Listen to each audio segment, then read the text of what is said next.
Welcome everybody to Mom Street USA. My name is Kate, aka Disney Cicerone, and with me as always is my lovely co-host Jackie, aka Wishes Mama. And tonight we get to talk about, we're continuing our series on one-day park strategies in the Disney parks. So if you only have one day in each park, how do you do that? What do you prioritize? And we're doing it with Genie Plus and without Genie Plus. So depending on your budget and what you'd like to spend, we give you some options on how to move through your day in the most efficient manner. So tonight we're going to talk about, this is our last episode in this series, and we're going to talk about Hollywood Studios and Disney's Animal Kingdom. So where are we headed first, Jackie? I think we're going to tackle Hollywood Studios, which in my opinion is one of the hardest parks, if not the hardest park of all six that we're talking about, because we did start over on the West Coast and now we're on East Coast. But I think this one may be the hardest one to navigate. Yeah, both sure. with Genie Plus and without. So I'm hoping that we can give you some insight and some things to think about on a trip maybe that you're planning or, in the future. So I think, we'll start with studios and then end at Animal Kingdom. And Animal Kingdom is just such a relaxing way to end this series. It's going to be a walk in the park, forgive the pun, but it'll be so much easier than all the other ones we've done. Yes. Just as a reminder of where we've been already, we did an episode that was on Disneyland and Disney's California Adventure. We did another episode on Magic Kingdom and Epcot, and now we're finishing the series with these last two U.S. parks. So if you missed any of those other ones, we do podcast Mom Street USA. You can listen to that on the podcast, or it's also up at YouTube, Mom Street USA. So we'd make sure you go back and check those out, especially if you're headed to Disney World and you need that Magic Kingdom and Epcot episode. Yes, absolutely. Absolutely. Okay, so let's talk about Hollywood Studios. The very first thing that I always want to stress to people about Hollywood Studios, for all of the parks, this is the one that getting there as early as you can is actually really, really, really helpful, because they tend to, for whatever reason, open the park earlier than even the early entry time. Just randomly. Sometimes up to a half hour earlier than the posted time I've seen and experienced and heard of other people experiencing. It's completely random. You don't know if it's going to happen. You can hope that it's going to happen, but I would say to get there probably an hour earlier than your entry posted time, if you're able to put yourself in the best case scenario situation to be able to get the most out of your day, especially because you're only doing one day. There's a lot of big e-ticket rides. We have our good friend tour guide Barbie is in the chat, and she's saying 7 a.m. always for Hollywood Studios is the way to go. Yes. So you just got to do it. And we've talked in previous episodes about alternating your days so that you don't have a bunch of super early or super late days back to back to back. So definitely planning out what makes sense park to park and which days you're going where has a lot to do with that. So I would not suggest going to Hollywood Studios after being out until, 11 or midnight at a park the night before. Definitely want to take that into consideration as well. And Blake is asking a good question on my side. He said, what time do buses start running from the resorts? What Disney technically says is they run about an hour before park open. It can be more. Yeah, it really depends. And if it's crowds an hour, are super busy, an hour it's before be different. When the resort guests can get in too. So not necessarily Yes. the park opening time, but the extra magic hours, early magic hours. I can't know. Early morning magic? Morning hours. I know they keep changing it. I don't know. The extra time you get in the morning, that half hour, do an hour before that is technically when they start running. I've seen them start running a little bit before that, and there usually is kind of a rush around that time too. So just keep that in mind. You might have to wait for one or two buses depending on your resort and how many buses they have running. Yes, exactly. So again, I would highly suggest arriving early to give yourself time for security and be ready for that early entry, because this is really the only park that doesn't let you tap in ahead of time from my experience. They may have shifted that, but Epcot will let you tap in and then they will hold you right kind of at Spaceship Earth. Magic Kingdom, we know, lets you tap in. When we get to Animal Kingdom, they let you tap in early and just they queue you up kind of in that plaza area. So this is the only park that I feel like is a true like rope drop situation where you can't tap in until time. And that I think has something to do with they don't want people congregating out there. They are trying to keep the crowds moving, and that may determine whether or not they open that extra early time. Again, it varies from day to day, and you may have that happen, you may not, but putting yourself in the best circumstances to allow for that extra time can be really, really helpful. I have a question from Chris saying, how early should we get there for doing a Universal Studios trip with a single day ticket to Hollywood Studios? I'm guessing, Chris, you're asking how much time you should take to get from Universal area over. You can maybe clarify that for us. Yeah, but, yeah. That's how I interpret it as well. But as I honestly have not stayed at Universal and then gone to Disney, either. So I don't know. That's a big I haven't question. either. And I mean, I know what like the map tells you as far as drive time, but traffic can be somewhat unpredictable depending. Okay, it says yes, and without having extra magic hours. So if the question is what time you should arrive without extra magic hours, we would say I would say still 45 minutes to an hour ahead of time. Just because because of the way that they queue you up outside. And I believe it's about 30 minutes of travel time, like via car from the Universal Resort area to Hollywood Studios. Yeah, and tour guide Barbie is confirming allow 30 minutes to travel to Universal. Thank you, Barbie. So it just really depends. And the other thing about Hollywood Studios is they do have some pretty significant fluctuations in their opening time. Some days it's 8 a.m., some days it's 8:30, 9:30. So you always want to double check that as well. It fluctuates a lot more often than the other parks do from what I have seen.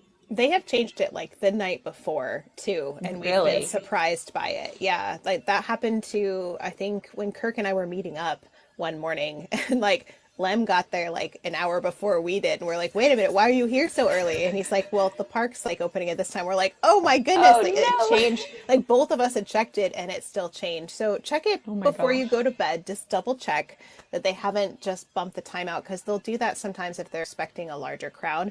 They'll expand the hours of the resort. So just because it says it, 10 days before your trip, it's not set in stone. It can definitely change. So just double check just to be sure. Yes. Absolutely. Absolutely. Okay, so let's talk about using Genie Plus at Hollywood Studios. This is a bear, and I'm going to give you the best advice I possibly can, and we can all hope for the best. So Hollywood Studios is the hardest park to manipulate using Genie Plus because there are so many big ticket attractions at this park. That makes it really, really hard. 2 devices are almost necessary in the morning if you are booking both individual lightning lanes and regular lightning lanes. And I'll talk about that in just a moment. Your individual lightning lane option at Hollywood Studios is Rise of the Resistance. It will typically run you $20 to $25 per person. So it is one of the more expensive options for individual lightning lanes. So take that into consideration when you are debating about that. The other thing, and I listed this later on, but I'm just going to touch on it now. Rise of the Resistance is very fickle, so to speak. Some mornings it will open right on time. It will be good to go. You can rope drop it, get in line, get in and out, get done. Perfect. Move on with your day. The majority of the mornings, sometime within at least the first hour of the park being open, it will go down. There's too many won't moving. Open up. Right, exactly. It'll yes, just or take it'll a have while a delayed to warm start up. or whatever it may be. It's tired in the morning, guys. It just needs a little. It needs a little caffeine. It needs a little time. It needs a little just needs to wake up a little. And sometimes when it does get up, it's like a false start. It needs to go lay back down. So it just nope, not ready. Wrong side of the bed. Roll back over. That's how you have to think about Rise every time. Disneyland and Disney World, same thing. Yes. So just really consider whether or not you want to risk that. Yeah. It's like And Radiator Springs Racers is that same way too. Like sometimes there's so many moving pieces in there. Like one thing not that's it. working It's knocks it all computers and out. moving pieces and different, if you've been on Rise of the Resistance, spoiler free, I won't give anything away if you haven't, but there's just multiple rooms you have to go through before you get to the final attraction that you load. And so all of those moving pieces, it's a lot to coordinate, and it doesn't always coordinate well. So keep that in mind. Do keep in mind, though, if you have an individual lightning lane and the ride goes down, it will give you a pass to be able to return to the ride at any point in time throughout the rest of the day. If for some reason your individual lightning lane time is like towards the end of the night, let's say you have a 7 to 8 o'clock time on your individual lightning lane, rise goes down at 6:30 and never comes back up again, go see guest services so that way they can refund you. A lot of the times it happens automatically, but I always suggest going to guest services to just be like, hey, this happened, and they'll have you fill out a thing and you'll get that refund. So do keep that in mind, especially with Rise of the Resistance. A lot of the other individual lightning lanes are not quite as finicky with that, but Rise of the Resistance does tend to have that happen more often than the others. And can I just put a little note? I know I'm going to talk Disneyland for just a second because I was just there, but I'm not sure we ever touched on this. The fact that Disneyland and Disney World have a different policy for how they handle individual lightning lanes, which is what I found out. So you can't select a time to return for individual lightning lanes at Disneyland. Really? So, no, I found that out. So it's like, I went to go try it. I'm like, it only lets me pick the next available for individual lightning lanes and lightning lanes too. But yeah, so you can't choose your return time. I had no idea. Yeah. So if you're going to Disneyland, don't expect that you can schedule your lightning lane at a specific individual lightning lane at a specific time like you can in Disney World, because they don't act the same way. And I asked guest services because I was like, this has to be like a glitch in my app or something, right? Because I'm so used to Disney World system. And they said, no, we hope to get that feature sometime, but we don't. Wow. I am like mind blown. I'm shocked. I had no idea that was different. I mean, granted, I've never booked an individual lightning lane through the Disneyland app for myself or anyone else that I'm assisting. That is crazy. Yeah. So now you know. So here we are. Yeah. Barbie just said, yes, I just learned that I couldn't buy Radiator Springs Racers because I was in Disneyland and it wasn't late enough. And then an hour later it sold out. Mm-hmm. Wow. Yeah, it's that's bummer. Kind of okay. It's silly when you pay that much money, but it is what it is. You know, it's like I bet they'll change that eventually to be more like Disney World if I had to guess. Because if you're going to pay for this really like elite line passing service that's really expensive, you should really just get to choose what time you come back. Right? Oh my goodness. So, okay. Well, anyway, good to know. Just thought I would. Good to know. Yeah, we should maybe put some content out about that because I feel like that is something people need to know. Okay. Definitely. For sure. Bookmark that. Yes. Okay. Let's hop back over to the East Coast. Let's talk about Genie Plus, Hollywood Studios. So 7 a.m., 2 things that you're going to book. If you want to book an individual lightning lane for Rise of the Resistance, book that at 7 a.m. I will mention this is the most difficult individual lightning lane to book at 7 a.m. because the times fly. They move so fast. My suggestion is really think about what time you want based on where you're going to be and where that lies on your list after we talk about all of this. And I would recommend selecting a return time when you book at 7, selecting a return time that is like 10 a.m. or after, because there's a less likely chance that that time is going to disappear and sell out.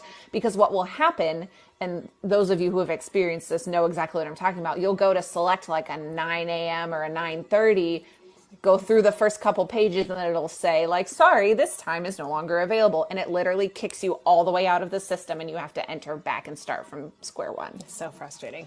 Yeah. Very frustrating. So if you're okay and you're flexible and your plan works to have a later time, I would recommend that just so you're not having that frustration in the morning of trying to book that. if you really need an early time, you just got to be ready and you got to click it and know what you're doing and go as quickly as you possibly can. So one way or the other. And now I will say Rise typically doesn't sell out immediately, but those early morning times will be gone almost immediately. Yeah. So it's not like you run the risk of not getting a time at all. If that happens, you just may not get the time that you want, or you may be stuck with a later time in the afternoon that you know, so it's not going to sell out completely. I don't know that anymore I've ever seen it sell out even within the first hour or two after it becomes live. Typically at Park Open, there are still a few times left for that individual lightning lane. Yeah. Hope saying someone needs to make a simulator app so we can practice. And I was like, can you practice? I'm like, no, I think you could probably practice from home the process of trying to get an individual lightning lane without actually physically purchasing it, right? It's just Genie Plus you have to purchase in order to like, go through it. Yes. So you could potentially kind of you can do like the first step, but like after the first or second step, it's not like you're without paying for it. Because you need a ticket. Yeah, that's true. Yeah. So you can also like you do a Google search for individual lightning lanes. Lots of people have done screenshots of what it looks like and move through that. Yeah. So. And I have some videos on my personal TikTok, my Wishes Mama TikTok, that I did a live talking about Genie Plus and how to manipulate different things and answered questions and stuff like that a couple months back. And then I took that live and posted videos on it on my TikTok. So if you scroll down on my page, there's a bunch of Genie Plus content. And our friend Tour Guide Barbie, who has been in both sides of our chat tonight, has a ton of Genie Plus content on her page as well. So if you're looking for more, those can be 2 resources for you as well. Okay, so that's individual lightning lane. Now your regular lightning lane for Genie Plus, the first one that you're going to want to book is Slinky Dog, and that is almost non-negotiable. Like if you want to ride Slinky Dog, that pretty much has to be the first one that you book, because it will sell out, and it will sell out sometimes within the first 2-3 minutes. Yeah, I was going to say minutes. Of it being available. Occasionally you may have a little bit more time, but that's why those 2 devices are so important. And we joked and talked about, setting up your command center for your 7 a.m., but you really have to. And Hollywood Studios is one of the hardest. You've just got to be quick and you've got to really know exactly what you're doing. And whatever time on Slinky Dog comes up first, book it. Don't hesitate. Just do it. You cannot hesitate. Just book it and then go back in and immediately try to modify it and see if you get lucky and if times will pop up. I have had it happen before with other rides and other attractions where I booked it right away. It was like a noon time and I was like, oh, that's so late. I don't want to wait that long. And I went immediately right back in and started modifying and click-clacking and all of that. And within about 20 minutes, I was able to get like a 9 a.m. time. Yeah. So it doesn't happen every time, but the chances are good you're at least going to get something a little bit earlier than what you have. But the rule is always book it first and then you can go modify it, so that even if you can't find something to modify it to, you have something booked, because otherwise you might not get Slinky Dog and you'd be waiting in that line. So although Erin says, hear me out, get in line for Slinky a couple minutes before park close. I mean, you can do that strategy, and that might be part of what's coming up here as we move through this. But if you want to get that lightning lane, make sure that you're just go for it first thing in the day. Yes. And absolutely. So that's my suggestion for 7 a.m. That's what you're going to want to do when it first comes to that. And again, if you don't want to buy Rise of the Resistance and you're not interested in doing that, then don't buy it and just book your Genie Plus in the morning. So rope drop. There are so many different little areas in Hollywood Studios that rope drop becomes fairly difficult. So my biggest suggestion is always just to head to the area of the park that is the most interest to you. If you want to do the Toy Story stuff, if you want to do Galaxy's Edge and Star Wars, if you want to do, if Mickey and Minnie's Runaway Railway is your thing, or Sunset Boulevard if you're going to Rock and Roller Coaster and Tower of Terror. So one of those 4 areas is where you're going to want to rope drop. Again, keeping in mind that Rise of the Resistance is not a guarantee.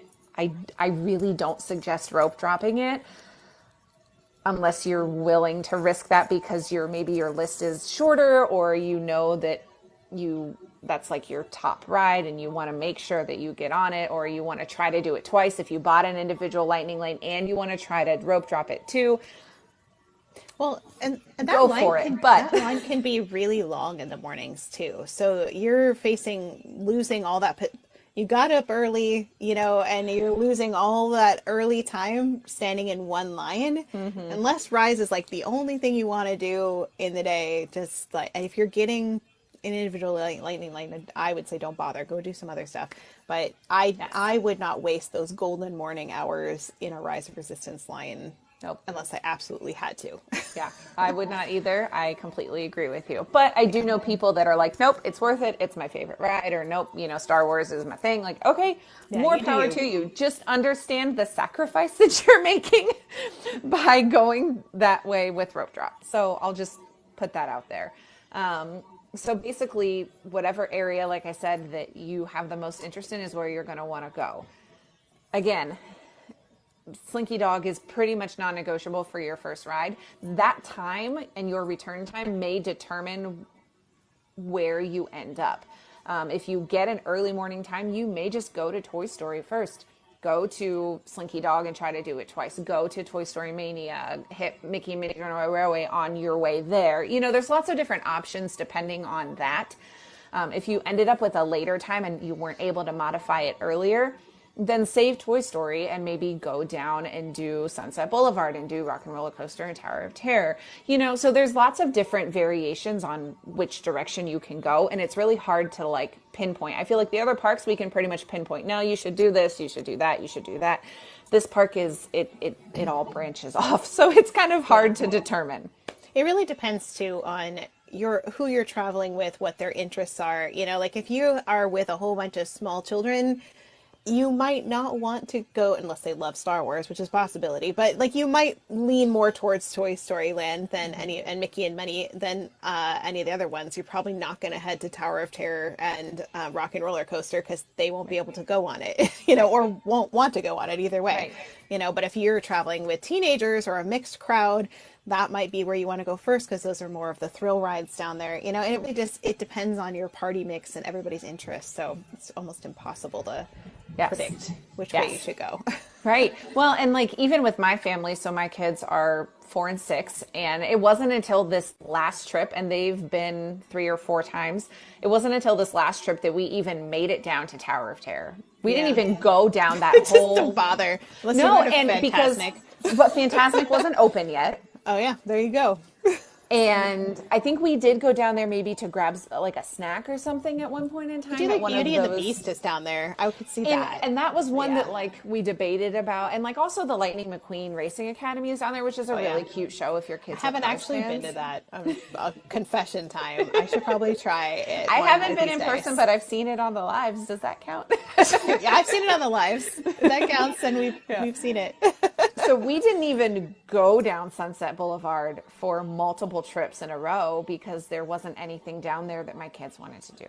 Yeah. So exactly. It really just depends on what's on your list. And again, I will stress and I will mention again that Kate and I both highly suggest you make your priority list of what rides are the most important to everybody in your travel party, and you hit those first because then everything after that is just a bonus. 100%. Yes. Okay. So wherever you decide to rope drop will determine kind of your morning, so to speak. I am just going to mention, I know we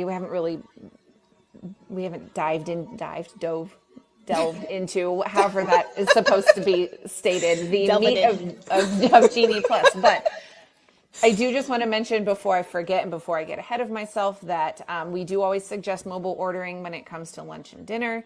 So some lunch spots that you have the option to check out here at Hollywood Studios: ABC Commissary, Docking Bay 7, Backlot Express, Pizza Rizzo, and Woody's Lunchbox. So those are all kind of scattered throughout the park. So again, that may be something that also helps you determine your plan. If you know that you want to eat lunch at Woody's, you want to eat lunch around 11 a.m., you can kind of finagle your plans based on that. You can even put your lightning lanes for Toy Story Land kind of ideally in that time frame too as well, so that way you're not hopping back and forth and crisscrossing. So again, mobile order is your best friend, especially when you've only got one day in the park and you're trying to get as many things done as you possibly can. Yeah, and I would say if you're trying to get out of the heat and looking for something that's family friendly, I feel like ABC Commissary is probably your best bet, followed by Docking Bay 7, because you can also sit in the air conditioning in there. But Docking Bay 7, the food can look a little strange because it's meant to look that way. So if you have kids that are picky eaters, ABC Commissary might be a safer bet for that.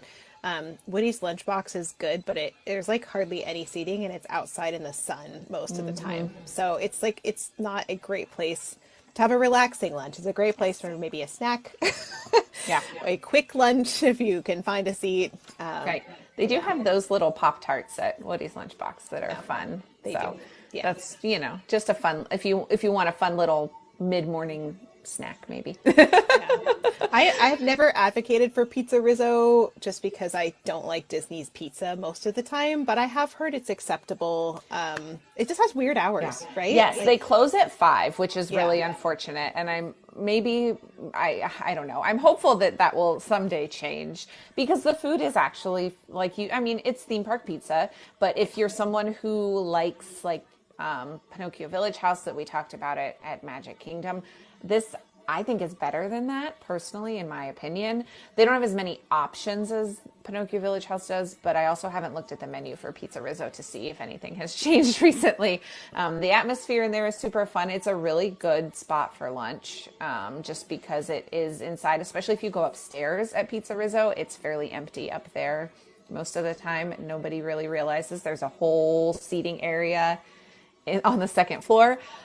So that's something to keep in mind. And as far as the food at Docking Bay 7, my kids love the mac and cheese there. It looks a little different because it also comes with like a big chicken nugget cube. The tip-yip? Yeah. Yeah. So, but once I told my kids, no, it's just a chicken nugget and mac and cheese and broccoli. They're like, oh, okay, that's cool. So oh gosh. Just prep them ahead of time. Let them see some pictures or something. Robbie and Aaron over here are saying that Backlot is their go-to and their favorite. So that's another one that has a lot of good options. And there is some significant amount of seating in there. So and I will say, though, indoor seating at Backlot can be really hard to find. Yeah. They have a lot of outdoor seating as well. They do have some nice umbrellas, and it's typically not as hot as Woody's. Yeah. But indoor seating can be a little harder to find. But again, it also depends on what time you're eating. I would say if you're someone who's getting to the park at 7 or 7:30, you may want an earlier lunch and you may beat some of the lunch crowds, and that may not matter. Yeah. So you may just kind of have to scope it out and see, and go from there. I don't love any of these options at Hollywood Studios, and I typically don't Hollywood Studios. In terms of food, I just say. And I typically don't eat in the park, so we have eaten at Docking Bay 7. I've grabbed a couple. We've eaten at Pizza Rizzo, and other than that, it's just been like snacks here and there from some of the other places. So, yeah, I think my favorite place to go if it's hot out, especially, is ABC Commissary because it's just it's easier to find seating. It's really great AC, and there's a pretty wide variety menu for almost everybody. So that's a safe bet. Yeah, absolutely. And I will mention, as we've mentioned before in previous episodes, that if you're someone that's just like, no, I don't want to sit down and eat a full meal, I'd rather just snack throughout the day as I go. We have done whole episodes on snacks at each park and what our suggestions are. And our one for Hollywood Studios is episode 22. So if that's one that you're looking for, that you're like, I need snack suggestions, you can find them there. You can also find graphics of those on our Instagram page. So head there if you're looking for that. Alrighty, so we've had lunch. What do we do after lunch? Yes, so let's talk about Genie Plus a little bit more in-depthly. This park with Genie Plus is heavily dependent on what rides are on your priority list, and there may be entire sections of this park, like we talked about before, that you skip if they're not even on your list at all. So keep that in mind. I'm just going to kind of run down the order in which I would suggest you book. And again, this is not a end all be all, you have to do this list. This is, hey, here's the framework, pull out the ones that you want and create your own kind of thing. So this is your general guide. Like I mentioned, Slinky Dog would always be the one that I do first. After Slinky Dog, I would book Smuggler's Run and then Runaway Railway. And again, these are mostly in order of what sells out the quickest and or what has the latest return times the quickest, if that makes sense. Because you're wanting to put as many rides in the day as possible, so you want to get those early return times. So right. Slinky Dog, Smuggler's Run, Runaway Railway, then Rock and Roller Coaster and Tower of Terror. Those are interchangeable depending on the day. Some days one is more than the other, or one has a longer wait than the other.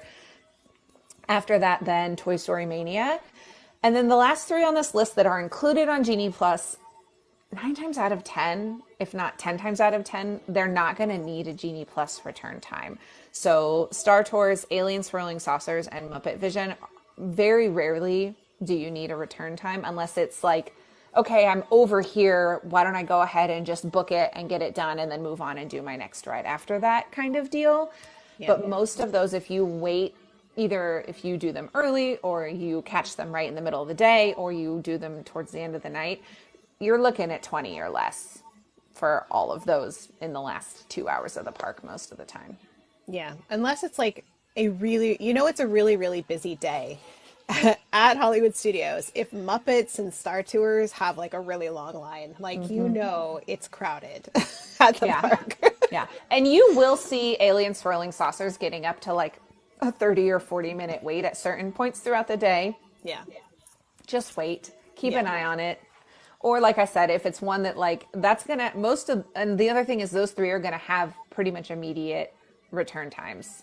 So if you get off of Slinky Dog or, you tap into your Slinky Dog and you're like, well, I'm already over here. Alien Swirling Saucers is available now. Let me go ahead and book it and we'll just hop over there and get it done. That is something that I would suggest doing if that works with your group and where you are and location wise and all of that. But like I said, 9 times out of 10, you're not going to need a return time for those. I have a question from Hope. Does Star Tours make you sick? It can if you're prone to motion sickness. I am prone to motion sickness. Usually I'm okay with it riding one time only, but everybody's different in how their bodies handle it. So if you are very sensitive to motion sickness, it's either take something for it or maybe just skip it because it's not worth it to ruin your park day by feeling queasy and sick afterwards. So. And I am not prone to motion sickness, and that is the only ride on Disney property that has ever made me feel motion sick. Oh no. Mission Space is the one I can't do, like ever. Yeah. Oh no. Ever. Well, yeah, I can do green on Mission Space. I just choose not to. But with Star Tours, I love the ride. It's super fun, but I've ridden it twice where I came off of it like, oh. And it could have been that I was tired. It could have been I hadn't eaten. It could, who knows? But like, it's the only ride on Disney property that has ever made me feel that way. So again, like Kate said, everybody is different. It just really depends. It's interesting. So for Distery tomorrow, cat's out of the bag, we're going to be talking about Body Wars. So I don't know if anybody remembers Body Wars, but it had the same ride vehicle as Star Tours. And so I was reading about what makes people sick on that attraction. And sometimes the way it can just get knocked out of alignment like a little bit if it's not perfectly synced with the movement that they have animated with the video on the screen. It does that thing where your brain, like what you're seeing, doesn't match up with what your body's doing, and that discombobulation is what makes you really sick. So interestingly enough, on Mission Space, it's the opposite, because what you're seeing is you're just floating, or you're barely moving, but your body's actually spinning. So it's that disconnect between what your body's doing versus what you're seeing, but in the opposite direction for Mission Space. But both of them can make you really, really sick. Yeah. Yeah. I mean, that totally makes sense. Yeah. So very interesting. Yeah, I'm interested to hear Distery tomorrow now. Yes. Yes. And Body Wars made people even more sick than Star Tours, and we'll tell you why tomorrow. So that'll be stay tuned. You can find Distery at 8:30 Eastern on Friday nights, typically, with my wonderful co-host Kate and our friend Kirk at Walrus Carp. So check it out. It's a good one. Distery with Kate and Kirk. Anyway, sorry, little plug for Distery. No, yeah, that's good to know. Yeah, absolutely. So again, like we were mentioning, Star Tours, Alien Swirling Saucers, and Muppets, you're probably not going to need to book. So while the list is short of rides that you will need to book, I mean, Slinky, Smuggler's Run, Runaway Railway, Rock and Roller Coaster, Tower of Terror, Toy Story Mania, you've only got 6 rides, it's going to take you all day still. Yeah. If Well, you're and plus wanting to they're all do all 6 of e-tickets. those. Like a lot of them are e-ticket attractions. They're big attractions and they're not ones like, and yeah, and you have to move through each of them. And often their return times they jump up. They're not like, Yep. you know, we can just hop from one to the other Right. necessarily. And that's what takes you all day. Yes, whereas like in Magic Kingdom, you can get through so much more there because you do have the ability of close proximity and quick return times on Genie Plus, so you can go from one to the next to the next. This is not that way. And Hollywood Studios is one that you can manipulate using click-clack methods and refreshing methods on Genie Plus, but it's a lot more extensive and it takes a lot longer typically for those times to pop up for you, depending on the attraction. If you're looking at something for like Toy Story Mania or even Tower of Terror, a lot of the times those are a lot easier to manipulate, but Slinky Dog, Runaway Railway, some of those, they're just not as easy, not as many times available, you know, limited capacities with their Genie Plus program, just because they can't allow endless return times when you've only got that much space and that many attractions to use for your Genie Plus. Right. The park is on I don't want to say it's on the small side. It's smaller than Epcot and things like that, but it has a lot of shows. It's very show heavy park. But there's like not a lot to do outside of, it's like e-tickets or shows with a couple of other small rides, but not many. Like it's a very strange park in that way, where there's this kind of spread between kind of like, you know, rides that hardly ever have lines, plus shows, plus kind of like medium attractions, plus e-ticket attractions, which are the big coasters and things like that. And this park just doesn't have that mix. So it's awkward. You can find yourself having downtime where you're like, my return time hasn't come up yet, but I've already done everything else that I need to do, and I guess I'll go see a show because that's all I got. Yeah. Now, I will say there are some really good shows. So let's talk about, perfect segue, the shows. So there are several other things that are shows or show-like things that are included on Genie Plus. Do I think you need Genie Plus for any of these? No, not at all. If you just pay attention to show times and get there a little bit early, you'll be fine. But these are included on your Genie Plus if you choose to do that. Beauty and the Beast Live, the Disney Junior Dance and Play show, the Frozen Sing-Along, Indiana Jones Epic Stunt Spectacular, and also the Olaf character meet and greet. So those 5 are also included. I will say you could use it for Olaf. His time typically isn't too long because his line moves pretty quick. So you don't typically see super long waits for him, but he is the only character meet and greet that is on Genie Plus for Hollywood Studios. There's a bunch of other characters, Mickey and Minnie, a bunch of Incredibles characters that meet, live action Ariel. I'll get to that list here in a little bit, but he is the only one that is on Genie Plus. Again, those shows are fantastic and wonderful and great to do in between. But do you need a Genie Plus time for them? No. And I honestly wouldn't, because that's going to limit and push out the other times that you're going to want to be booking with your Genie Plus. So again, like we said, it's only 6 attractions, but those 6 attractions, with waiting for those return times to become now, you're gonna take all day pretty much. Yeah, and with the shows, you really, as long as you get there early enough, you don't really need a lightning lane for any of them. You just can't expect to get there 5 minutes before the show and always be able to get in, especially if it's busy in the park. They just will turn you away because there's not enough space. So if you really want to see a show, try to get there, I'd say no later than 15-20 minutes before is the absolute cutoff, to make sure that you get in that show and get a decent seat. And I really want to throw out there that the Frozen sing-along is hilarious, no matter who you are. It's so good. Even if you're not like a huge Frozen fan, there's comedy in there that is for adults, and there's great stuff for kids. It's like an all-around a magical, hilarious time. So that's my plug, Frozen sing-along. Just go. It's air conditioned. It's great.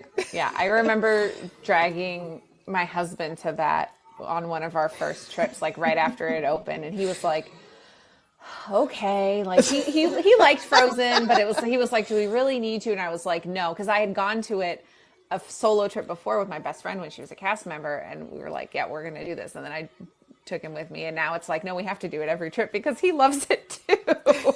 It's so good. And I will say the nice thing about that show is it's one of two that's inside, like Kate mentioned.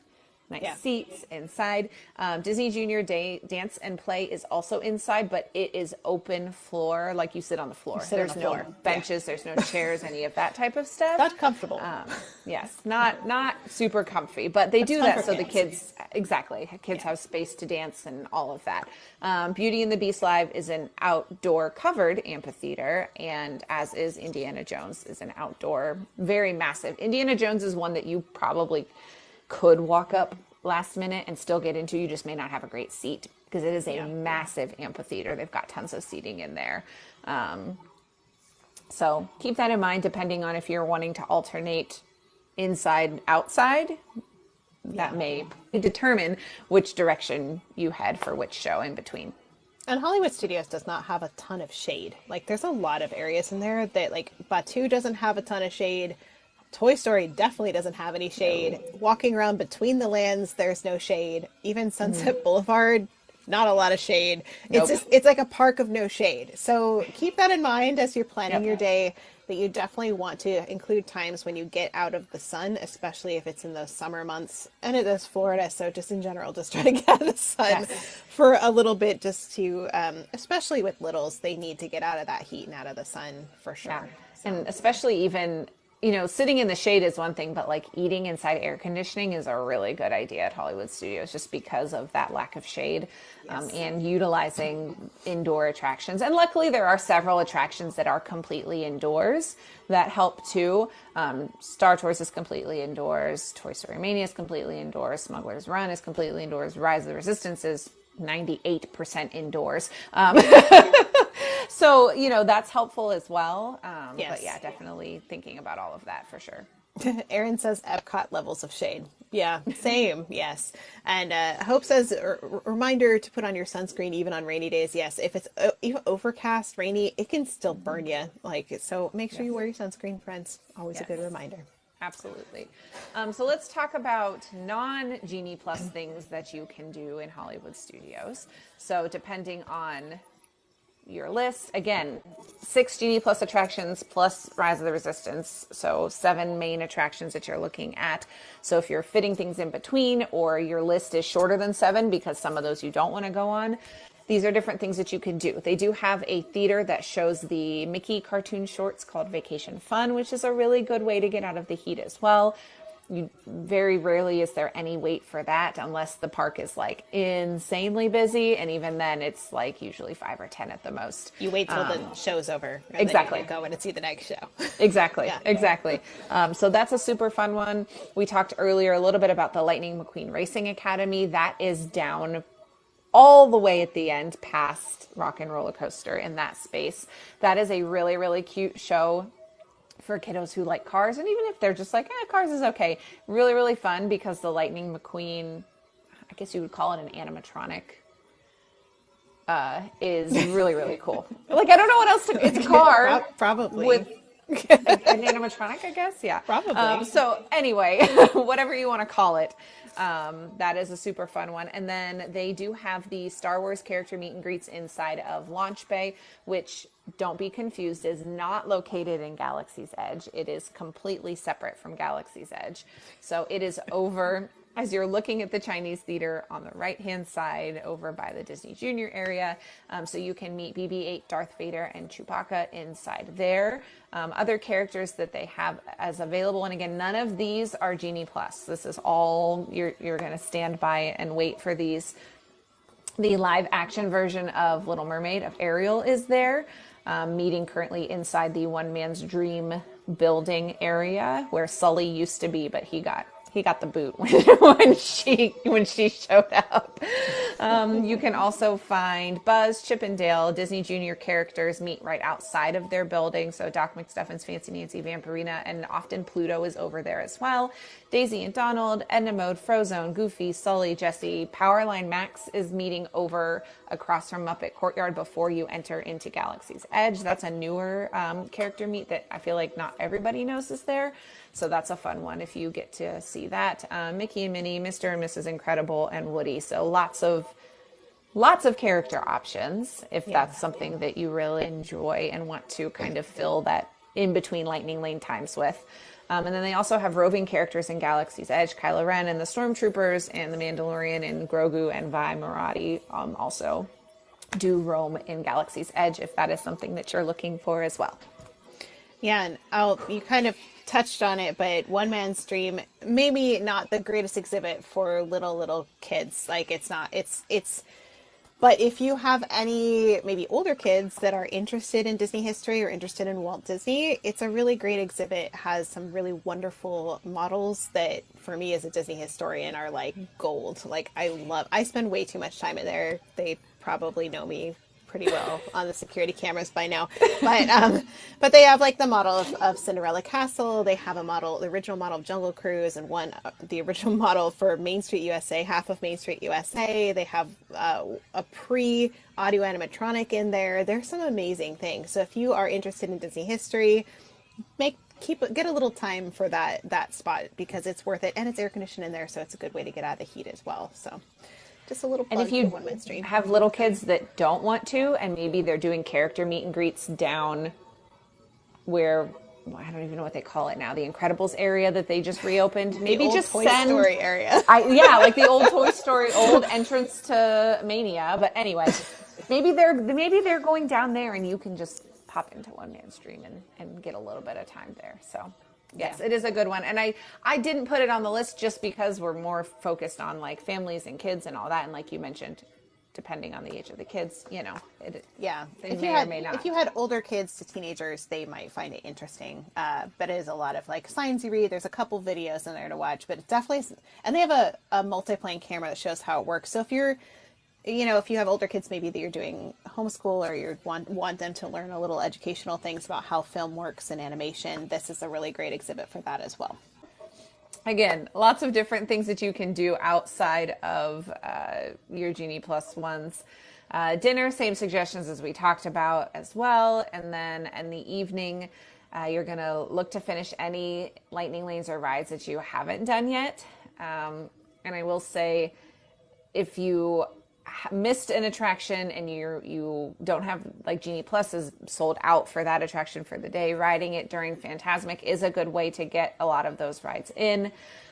Things like Slinky Dog and Rise of the Resistance, their wait times get drastically reduced during Fantasmic. So if you're someone who has seen Fantasmic or isn't planning to go to Fantasmic, then definitely consider that. The other thing I will caution you is Fantasmic initially, when it reopened, had 2 showtimes. It does not anymore. It is only 1, and it is very crowded. So if you are planning Fantasmic, you're going to want to plan to be done with your rides an hour before showtime to give yourself time to get to that part of the park, get yourself all situated, and get inside the theater and find your spot. So keep that in mind as well. Because it will fill up, and they'll close it, and you will get in. And that can happen like a half hour before the show, so don't anticipate getting in there a few minutes before the show and having a place to go, because that happened to me and Elliot before the world changed and we were trying to go to Fantasmic, and that was and we were literally sitting across and eating food and watching people go in, and we're just like, we probably should go soon. And then as soon as we finished our food, we got up and walked up, and they closed it right before we got up, and I'm like, no. So so definitely don't miss out. If you really want to see it, you've never seen it, you definitely want to don't miss Fantasmic. If you've never seen it, it's worth going to see. I agree. If this is your first time at Hollywood Studios, you've only got 1 day there, I would put that fairly high up on my list if I were you. So even though it's not a Genie Plus attraction, it's not, that type of thing, that show is amazing. Yeah. question is it at close? I feel like it's It around closing time. varies. It Yeah. is sometimes at close. It is sometimes a half hour after close. So right now we've seen that Hollywood Studios has been closing typically at 9 p.m. and Fantasmic showtime has been 9:30. Yeah. So those wait times will start to drop around 8:30, but your best bet if you're wanting to get in line for something like Rise of the Resistance or Slinky Dog, and those are typically the two that people are going to want to try to get in the end of the night, I would get in line, I don't know, maybe 10 minutes before park closes, because then, as we've stated before, you're not going to have a rush of a ton of individual lightning lanes coming through.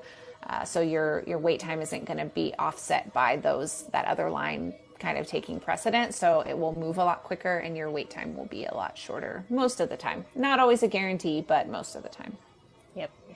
I agree. The other thing I will say is, especially at this park, I highly, highly advise against waiting to ride those in the evening if you haven't already ridden them. Like if it's your first time going to the park, don't wait to ride Rise of the Resistance if it's a really important, or Slinky Dog if it's a really important ride to you, especially Rise. We've talked about how finicky it is. I've seen it go down at 8 p.m. and not open again. Slinky Dog, less likely. Slinky Dog, though, in the rain, does not run, and it will close for a while if it's raining or if they think it's going to start raining. Yep. So definitely get those done early and use fireworks time for a second ride. That way, if that happens, you're not disappointed at how you ended your evening, because those two rides they do have the higher ability of being shut down towards close, unfortunately. Yes. So it is a little awkward with Fantasmic because the park closes at 9. You can't get in line for anything past 8:59. But Fantasmic isn't until 9:30. But don't think, like Kate said, that you have that whole half hour to get to Fantasmic. No, especially with one show. If there's two shows, you have more of a chance of being able to get in because people will wait till the second show to go see it, which is usually what I choose to do because it's less crowded. But if there's only one show, everybody's trying to get into that one show. The entire park, not the entire park, most of the park. Very close. And people will park hop to Hollywood Studios just for Fantasmic. Yeah. Especially right now, because, right now, Animal Kingdom doesn't have a nighttime show. Epcot has Epcot Forever, which is like a massive letdown after Harmonious. But in the fall, they're getting a new show, so we'll see. Yeah. So that'll get better in the fall. Yeah. When people are ending their evenings at the parks, it's either Happily Ever After or Fantasmic. So, it's going to be busy. Yeah. Hope asks, is it worth doing the dining package with Fantasmic? If you're going to eat there anyway, then yes. Would I spend extra money to eat somewhere just for a reserved seat to Fantasmic? No. If that makes sense. I probably just wouldn't. I would probably just plan to get in there a little bit on the early side because you'll get a good seat closer to the middle as long as you get there early. And it's not that much better than the reserved seats, quite honestly. So. And I will say too, once you're inside the amphitheater for Fantasmic, if you're thinking about I got to sit in there with my kids, there are concession stands and bathrooms, both located right at the top of the amphitheater seats. So that is helpful. Those concession lines are definitely long because a lot of people are in there and a lot of people are wanting to grab a snack before the show, but they do have that option. And there are bathrooms right as you enter the amphitheater area as well. So that is also helpful because it is quite a walk and the stroller parking is not super close to where you end up sitting. So keep that in mind, but it is nice that they have that option as well if you're concerned about waiting that long with your kiddos. I feel like quite a walk is the understatement. It is a legit hike to the Fantasmic Theater. The first time I did it, I was like, this keeps going. Where are we going? Are we hiking to another park? What are we doing? We're walking to Epcot. It's so far. Especially because I was so used to Disneyland where it just happens on the rivers of America, which it is also has its downsides because it's just a nightmare and you have to stand the whole time and it's terrible. But It is hidden back away, It all the is. way back. Because you basically have to walk out and around the whole Beauty and the Beast amphitheater and then go a little bit further to actually get to Fantasmic. It's just so far. I'm just Yeah. Aaron's where's the skylighter? We should take the skylighter to it. They should add that. It's a little Drop you route. right, drop you right at Fantasmic. I would have, especially at the end of the night when you're tired anyway. It Yeah. just feels like a punishment, and it's just like, okay, I'll just But you hike get to out go here. sit. At least there's seats. Yes, there's seats. I'm not trying to be negative because I do love No. Fantasmic, and I'm so grateful we get to sit there for sure. And the theater is really lovely in terms of like Yeah. how they've set it up. And They I have think really great pre-show music. they do. It's so It's a good. dance party. I will also say for people who are the introverts among us who struggle with loud noises, or if you have a sensory issue with loud noises, if you see a large group in all matching shirts, and a lot of them seem to be closer to teenage age, they're going to be really loud during that show. Before the show, during the show, after the show, they're going to do probably the wave and do a lot of shouting and screaming, and that's great. And I'm so glad they're doing that, but just keep that in mind for where you sit. If you have any control over it, maybe try to get a section over. The other thing to note, and this is just straight Fantasmic talk, regardless of when you are going to Fantasmic, the bottom rows are splash zones because Yes. there is water effects that happen. And also, if you've got kiddos that, like my oldest has serious sensory issues when it comes to fire, which sounds crazy, but like bonfires, campfires, those types of things, not his thing. He really, really doesn't like it. So there are also fire effects in the show, and it can get very, very hot in the bottom 5 rows at least. It's intense. Yeah. Yeah. For sure. So if you've got a kiddo that is a little bit sensory borderline, like my oldest is, prep them ahead of time, because we have watched it several times because my kids have not seen Fantasmic in person, and they'll be able to see it in November when we go. I know, I'm so excited for them. And so we've watched it several times and had several discussions about it. But even still, we're going to have to sit back at least probably 5 to 10 rows. So that way that the feeling of the water and the heat doesn't catch him off guard. So it is a very sensory involved show. It's a wonderful, amazing, fabulous show. But just, that's my warning from a mama who has a kiddo who has some of those concerns. There are some pyrotechnics and firework effects too that can get a little bit loud, so just keep that in mind for maybe the ear protection for kiddos. While we're on this, I remember sitting in a row with Kirk in like the front row, and he's like, "Oh, don't worry, this section doesn't get wet." Well, if the wind It was shifts, real windy.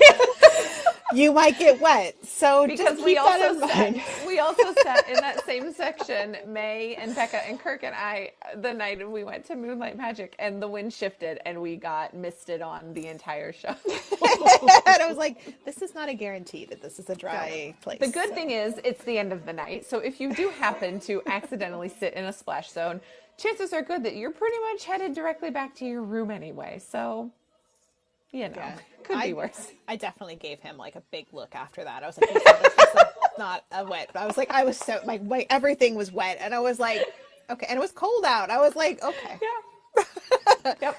Anyway, Yep. So yeah. So- So all of that said about Fantasmic, whether or not you choose to end your day there, just keep all of those things in mind. Arriving early, thinking about where you want to sit, all of that. So that will wrap up the end of your day with Genie Plus. Let's talk about without Genie Plus. Yeah. This is where things get really, really interesting. So without Genie Plus, you do still have the 7 a.m. option to book that individual lightning lane for Rise of the Resistance. Again, same thing. It will be a difficult one to get an early time. They will sell out and restart you, all of those types of things. If you're not doing Genie Plus, and you're not planning on doing an individual lightning lane for Rise of the Resistance, chances are very slim that you will be able to ride it. Unless it's like your top priority ride and that's the one thing that you're going for that day. It just typically doesn't have those wait times unless you can time it where it's gone down and you happen to be in the right place, right time, and it goes back up and you can get in line and have a short wait then. or you ride it at the end of the night like we talked about. night. But that's going to be possibly sacrificing something else depending on your list that you've made. Yeah, which is so sad. It's like, because it's such an amazing ride. So it might be one you just want to think about budgeting in for. I hate to say that. Like, Yeah. it's Well, so and like what my expensive. family does, like we budget in for my husband and my son to go on it. I've been on it. I don't need to go on it again. Yeah. My daughter's not interested in going on it. Yeah. At all. So we budget for the two of them to go on it, and they have their time. And my daughter and I usually go and walk through the marketplace and look at all the cute stuffed animals and, all of that type of stuff. So it just, if you want to budget for a few of you two, or, kind of just make your decisions based on that. But like I said, typically $20 to $25 per person is that individual lightning lane cost. So much. Yes. Okay, so your rope drop strategy is going to be the same suggestion. Unfortunately, I don't have any really great tips for rope drop because unlike like Magic Kingdom, there are certain parts of the park that don't open for early entry. So you can kind of manipulate the system a little bit that way. With Hollywood Studios, it all opens for early entry and then it is all open for everyone for rope drop. So you can stand outside if you don't have early entry and watch the wait times and make your plan, a contingency plan based on that. If you're doing early entry, again, get there early. An hour before early entry is really my suggestion to make the most of that morning time. And again, do the area that's the most important to you. Hit Toy Story, go to Galaxy's Edge, that type of thing. Again, Galaxy's Edge, rope dropping Rise of the Resistance may or may not be a great way to spend your morning. Same thing that we already talked about, but just again, those same things about Rise being slow to rise in the morning. Wah, wah. So lunch, same options as above. Now, your afternoon is really going to depend on when and where you rope dropped and what you have accomplished in the morning. Most of your afternoon is going to be spent checking the wait times and pivoting depending on what the wait times are doing. It's really so unfortunate, accurate. but Yeah, that's just the that's way true. that this park functions. There's no great trends. There's no knowing exactly what's going to happen because Rise of the Resistance could go up or down at any point in time. Rock and Roller Coaster can go down. Tower of Terror is fairly consistent. Mickey Minnie's fairly consistent. If weather hits, you've got that aspect as well. So it's Well, in Tower of there's Terror, so many variables. if they're only operating at like one elevator, if they're working Yes. on the elevator shaft, that will make those wait times go sky high. And it'll be like, even if the park's not that crowded, the wait times will be ridiculously high. It was, It's it was that way for capacity. 6 months. I mean, they were working on the one elevator shaft of Tower of Terror for 6 months, and they were only running one, and those wait times were crazy. And then all of a sudden, they opened both elevators, and we're like, "What do you mean Tower of Terror is only 25 minutes?" Like, We're just like, what? We're not used to that. yeah, it's like, oh, they finally fixed it. Woohoo! Yay! So Aaron says that Hollywood Studios is the wild, wild west of Walt Disney World. I think that's an accurate, accurate description. Oh my gosh. So this is what I'm going to present to you all as my advice. Here are your typical wait times, in Hollywood Studios from high to low. Again, these vary a lot. But Rise and Slinky are going to be your top two the majority of the time. So those are your ones that you're going to want to bookend your day with because they typically have the longest wait and they're going to take up the most of your time just standing and waiting in line. Shortly after that, Tower of Terror, again, dependent on the elevator shaft situation. They typically have two running. If only one is running, then it may be the highest wait in the park. Which is crazy. Yeah. Toy Story Mania, because it's such a family-friendly ride and there's not every ride is super family-friendly in Hollywood Studios, the wait for that can be upwards of an hour fairly soon after park open. Smuggler's Run comes after that. Smuggler's Run does have a single rider line. It can be really, really good. Kate has shared with us previously that she's had hot and cold experiences in the Smuggler's Run single rider line, but the majority of the time it is a fairly good single rider line because that ride vehicle is a 6-person ride vehicle, and you get a lot of parties of 4, and sometimes they'll just throw 2 single riders in with those parties. They if will they can't always find a be party of 2. engineers. You will always Yes. be an engineer Yes. if you're a single rider. Always. Yes. You'll never get to be a pilot. Ever. Yes. Unfortunately. So if you keep want that to in be a mind. pilot, you got to wait in standby. And even then, unless you have a party of like 4, 5, 6, you may get paired with other people and then still not end up being a pilot. You can always ask the cast member if you've waited in standby. Don't ask if you're in the single rider line, because they're going to tell you no, it's just the way it is. But if you waited in the standby line, you can always ask the cast member, hey, is it possible that I could wait and be a pilot? Depending on circumstances, you may get lucky. Always the engineer, never the pilot. Like never the bride. Always the engineer. So true. That's Yes. well, and I will say, single rider line can be great if you're just trying to knock that out. If there's only a couple people in your party that want to do it anyway, it is like it's always awkward being the single rider with a family. Like, you're for your family of 5 or a family of 4, and they're like having the time of their life, and you're like, and then there's me. Hey, what's up, Hi. guys? Join your family momentarily. I do kind of miss the time when they would only have one family per thing. That was a really fun time. I remember I piloted the Millennium Falcon by myself at that point, and that was so gosh. weird to be by myself for Yeah. that. And Anna makes a good point. She says, I asked last time, and now I never want to be pilot again. So you may not want to have that. It's a lot of pressure. It is a lot of pressure. You got to fly that ship, man. Whew. Okay, so after Smuggler's Run, then Runaway Railway and Rock and Roller Coaster are going to be next. And then down at the bottom, Aliens, Rolling Saucers, Star Tours, and Muppets. So again, those are just typical wait times, high to low.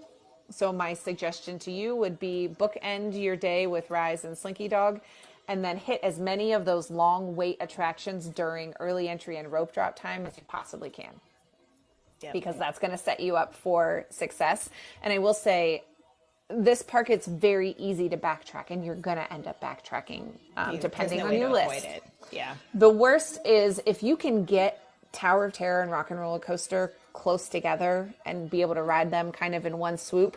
That is your best, when it comes to walking across the park. The other areas are a little easier to get between if you're working between Runaway Railway, Toy Story, and Galaxy's Edge areas. Those are a little bit easier to maneuver between, but if you throw Rock and Roller Coaster or Tower of Terror in the middle of all of that, it's a lot of walking. Yeah, Sunset Boulevard's it's beautiful. It's a great Yes, walk. It's a lovely absolutely. vibe. It's especially in the evening, the sunset and the twilight. It's lovely, but it's a long walk. So Yes, Yeah. absolutely. And the other thing that I will also say is this plan, most likely you're going to be able to hit 4 or 5 attractions in the morning. Your whole afternoon is probably going to be shows, character meets, experiences, those types of things. And then the evening will be your time to really get through the other 3 or 4 attractions, depending on timing and the crowds in the park for that day. Yeah. Don't waste your time in the afternoon standing in those massive lines. Just don't do it. There's other things you can do while you wait for the lines to go down.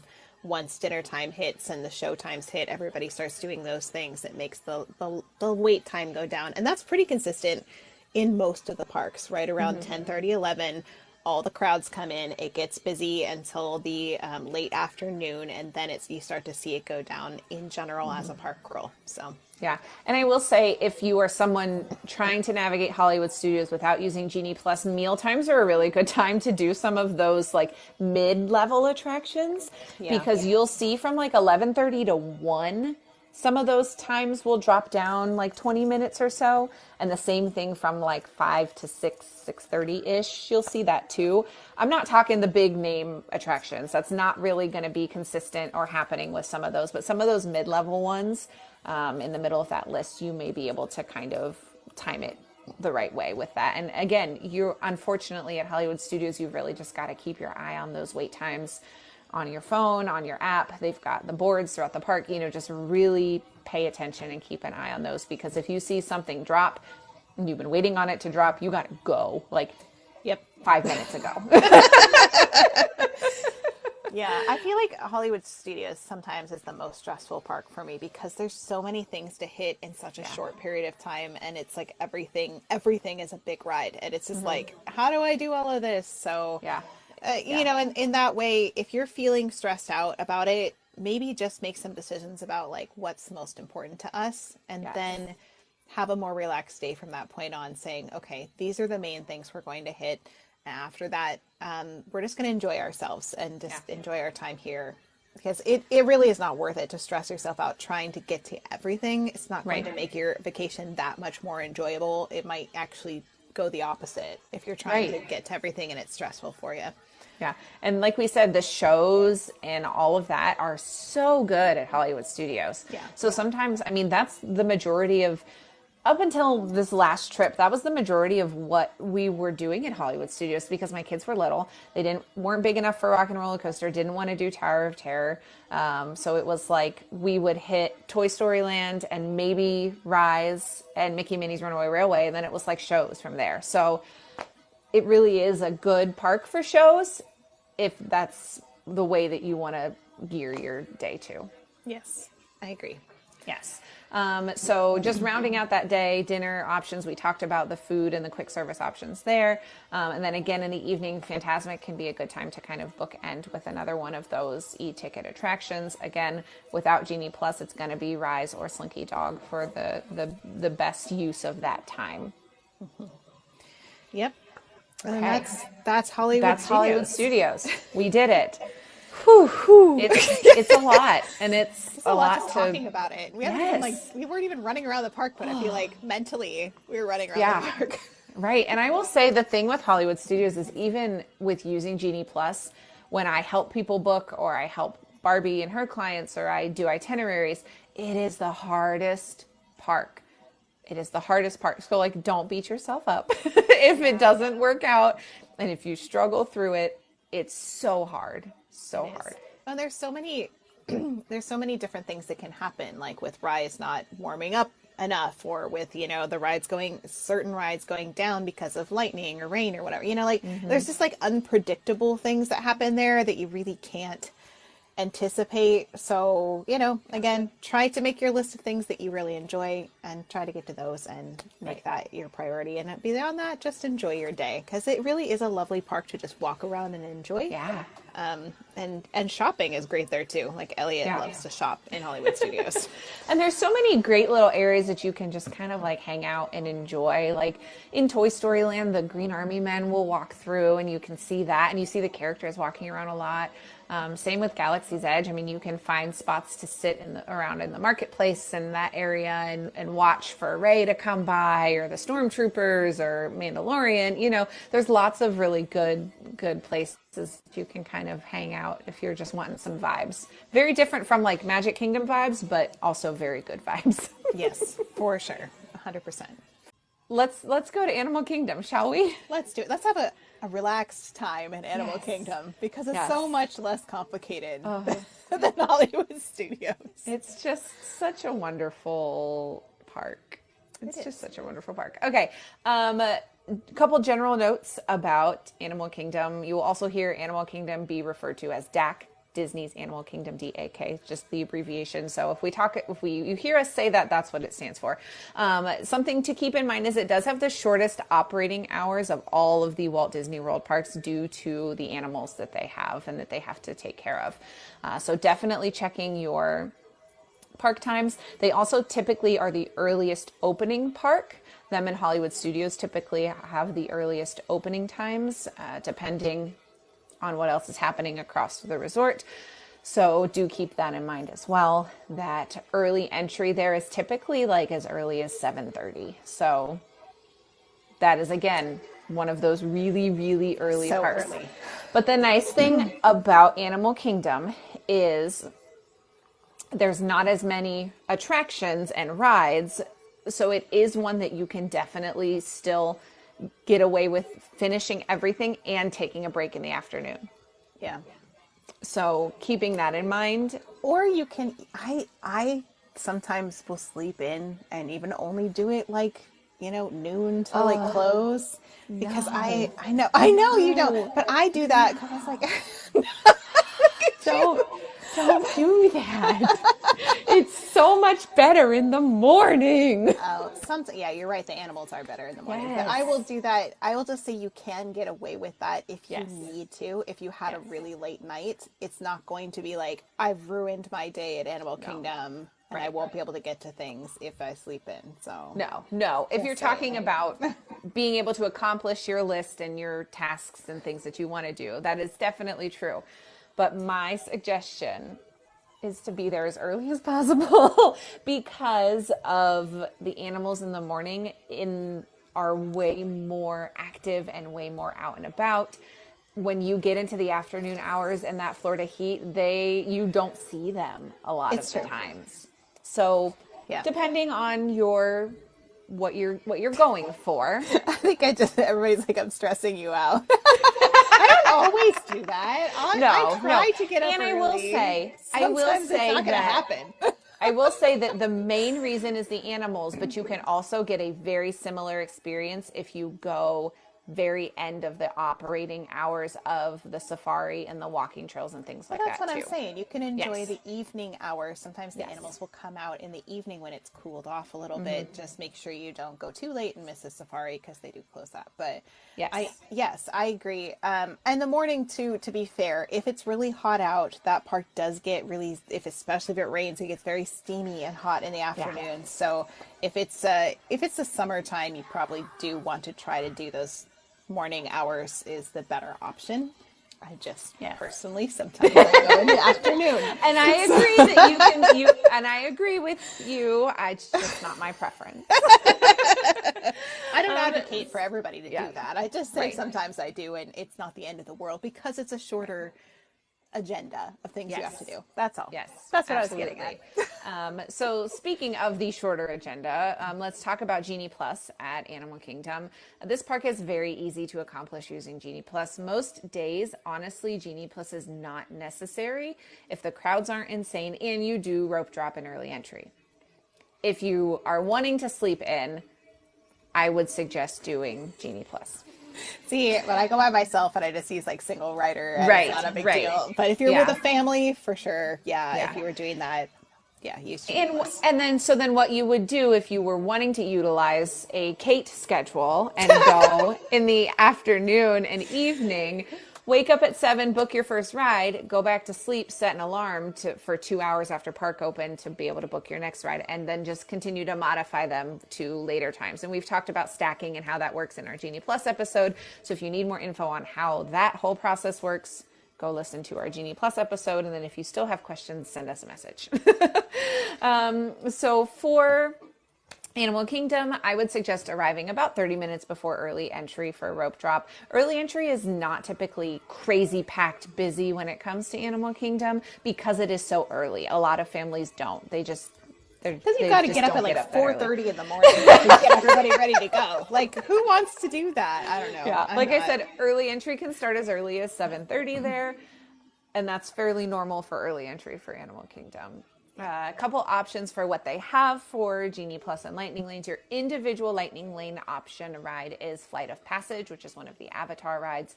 It is one of my personal favorite rides when it comes to Disney World. It is typically $14 to $16 per person, so kind of mid-range when it comes to price point with that one. If you are doing just one day in Animal Kingdom and are planning on not being there open to close, I would highly suggest the individual Lightning Lane for a Flight of Passage because that line is consistently long and your chances are 50-50 whether or not it drops enough at park close for you to be able to do it. And I honestly don't suggest rope dropping it because everybody rope drops it, and even though it'll move fairly quickly, that line will still take you way too long, and it's not worth wasting those morning hours in the Flight of Passage line. No, I agree. I'd much rather do it at the end of the day as like a final thing you do, especially because that area is so picturesque in Pandora in the evening, early twilight hours into nighttime. It's actually like a crime that you don't get to see it at night fairly often because it's the most beautiful at night. Everything glows and comes to life, and they have the different sounds at night. It's so amazing. It's very sad that it's not often open for that. So Yeah. So a couple different ways that you can work your morning. Keeping in mind that the Kilimanjaro Safari, which is one of the big attractions at Animal Kingdom, 99% of the time is not open during early entry. So do not plan to use your early entry time riding the safari because, like I said, I don't know that I've ever seen it. I won't say never, but I don't know that I've ever seen it open during early entry. Occasionally they may open the queue like 5 minutes before park open. Occasionally, but even then, sometimes it has a delayed start by 15 or 30 minutes after the park is opened because it depends on, they've got to get the feeding stuff ready to go and get the animals all situated. You know, there's a lot of behind the scenes work that those cast members do for the safari in the morning. So keep that in mind. I would suggest booking Flight of Passage, and you can do what Kate said and you can book it at the end of your day, or you can book it at the beginning of your day. Either way, you're going to want to circle back to Pandora in the evening, regardless of even if you're just walking through to enjoy it or if you're going to an attraction there. But I would suggest booking Flight of Passage early and then doing your Genie Plus ride to be Navi River first. So then you can rope drop and enjoy whatever you choose to rope drop. And then once the park open time kind of starts, do Navi River and Pandora, and then the safari directly after that would be my suggestion. You can also kind of flip that and push your Pandora times a little bit later morning if you choose to, and do safari first. But again, if you're rope dropping early entry, you're not going to be able to do the safari. So you really just have to kind of decide what you want to do. And Crystal says, my favorite is getting Starbucks while everyone is running to Flight of Passage. And you know what? Of all of the parks, Animal Kingdom is probably one that, like, it's not totally awful if you go to Starbucks. Get away with that. I know. It's just like, I definitely told my husband, like, I've always had this like pet peeve, and this is nothing against anybody who does Starbucks first, but I have like a huge pet peeve for, like, I don't want to wait in line in Starbucks during those golden hours because I had to get up early and I hate getting up early. So if I had to get up early, I am not waiting in line at Starbucks for that time that I got up early for. So, like, and of course, like when we went to Magic Kingdom, my husband was like, I just want to get Starbucks and walk down Main Street. And I was like, I look at him and I was like, we are not doing that until later. It's like, you could do that later today, not now. Well, and it doesn't help that you don't drink coffee and caffeine. So like, no. So it's like, for me, I'm like, it's pointless. So yeah, but he did get his coffee eventually, just to be fair. And it was great and he enjoyed it, but it was like, I was like, we are not doing that. So I will say that Animal Kingdom, this is the suggestion. These are the suggestions that I have as far as the attractions and the order that you should book them. Again, this is not your end-all be-all list. Pick and choose the ones that you want and plan accordingly depending on where you want to go. And where, probably, I would say, honestly, with Animal Kingdom, kind of planning a little bit on like where you want to be towards lunchtime and dinner time is helpful because the food options here are really good. So kind of having a game plan to cover the park in a certain way so that you end up nearby those places is helpful. But the order that I would book your Genie Plus attractions would be Navi River, then the safari. But again, I would almost rope drop safari at park open and then use your Genie Plus to do a second ride, because the safari is something that is different every single time you ride it. So it's super fun to be able to do it more than once if you're able to swing that. After that, then Expedition Everest. Everest does have a single rider line, so keep that in mind as well. And then Cali River Rapids, and then Dinosaur. And then this is a good park to actually utilize one of the character meet and greets. Mickey and Minnie meet here in their little adventure guide safari outfits, and they're super cute. And it's a good option to book through your Genie Plus. So I would suggest, if that's something that you haven't done any characters and you're wanting, like, debating about if you want to do it, I would do it at Animal Kingdom because I think that's a good use of one of your later in the day Genie Plus times. And then the shows that are on there, the Finding Nemo musical and the Festival of the Lion King, both absolutely incredible, amazing shows that I highly, highly, highly suggest you go see both of them. But they do not need a Genie Plus time at all. Because the thing is with the Genie Plus return time, you still have to get there 20 minutes early to be within your window of your Genie Plus return time.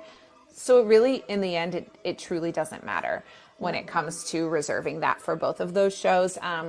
Lion King is a smaller theater than Finding Nemo, and the morning shows and the shows in like mid-afternoon can be busier depending on the day and the crowds and those types of things. Finding Nemo, I do suggest getting there early so that you can get a seat down closer to the stage, because there are characters and performers that interact with different parts and aisleways and things like that. So the closer to the stage you are, the better.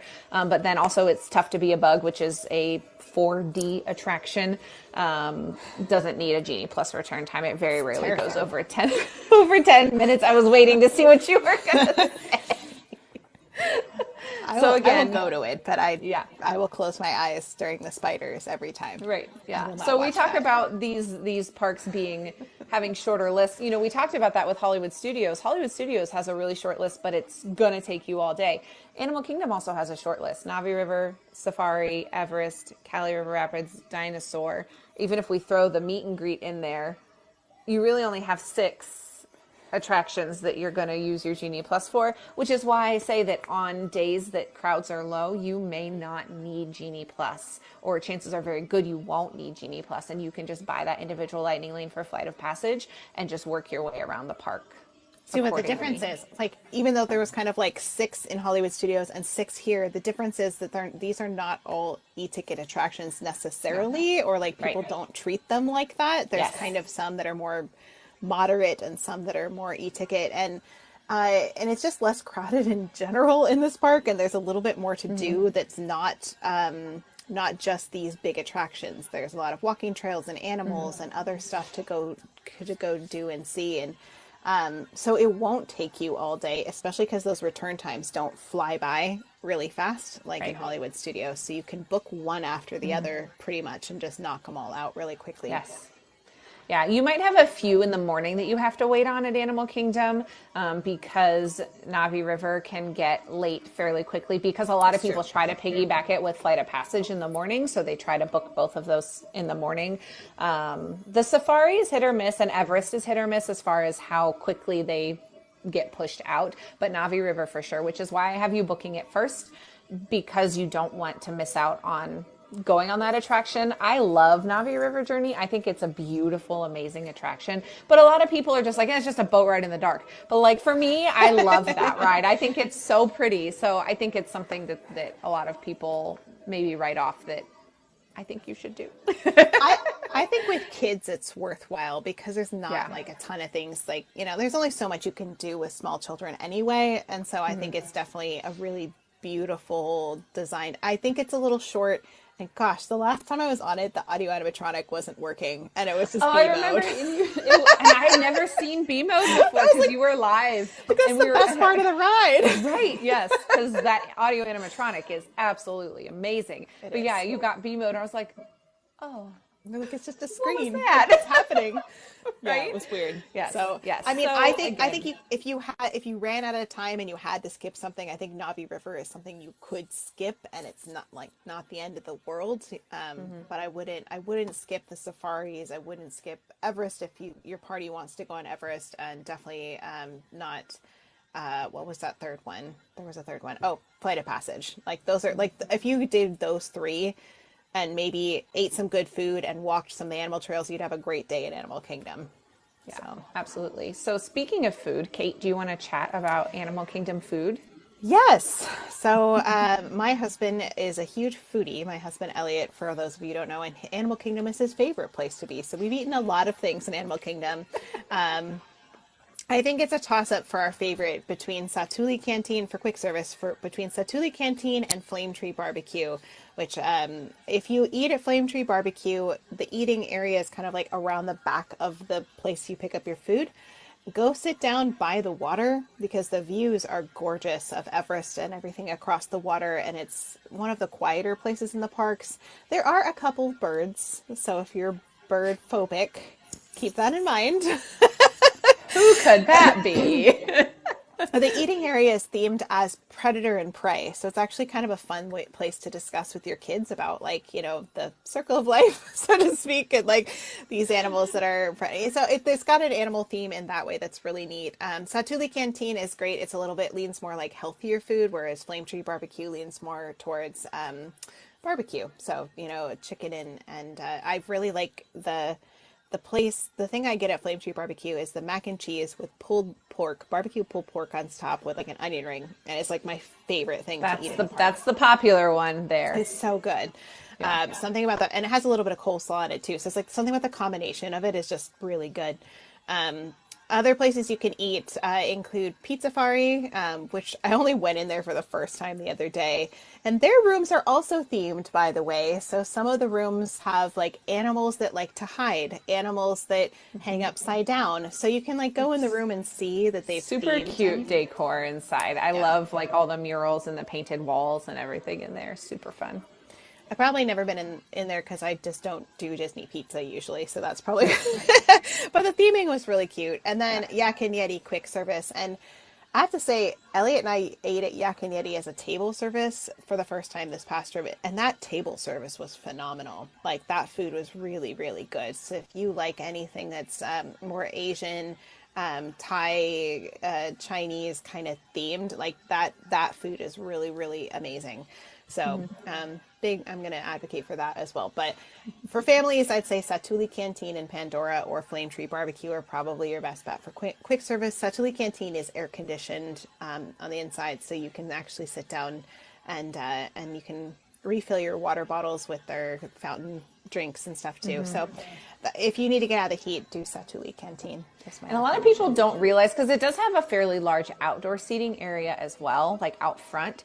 But there's a bunch of seating inside. You don't have to sit outside. And I feel like a lot of people don't realize that because they get tunnel vision, because the way that you walk in, if you're not looking around, like you don't see all the tables. And a lot of like, they've got some really pretty decor up top. So like, I feel like people get distracted and then they don't even realize there are a ton of tables inside. There are, yes. Yes, so keep that in mind. Now, again, if you're someone who wants to snack your way through Animal Kingdom, there are so many really good snack options as well. If you hit episode 19 of our Mom Street USA podcast, you will find all of our suggestions for snacks in Animal Kingdom. And some of the places that we just mentioned have some of those snacks. So again, keep that in mind. The other thing I will say is similar to what we've talked about in some of the other parks, a lot of these quick service locations are kind of spread out throughout the park.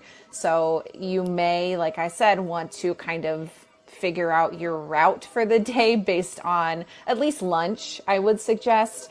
And then after that, you would be able to, plan accordingly for dinner. And Kelly is asking, what about Nomad Lounge? Is that a good AC break to eat at? So the thing about Nomad Lounge is it is just all walk up for the lounge, isn't it? So you don't know how long you're going to have to wait, and it's not a guarantee. So if you're only having one day in Animal Kingdom and you're trying to get through as many things as you possibly can in as shortest period of time, maybe not ideal.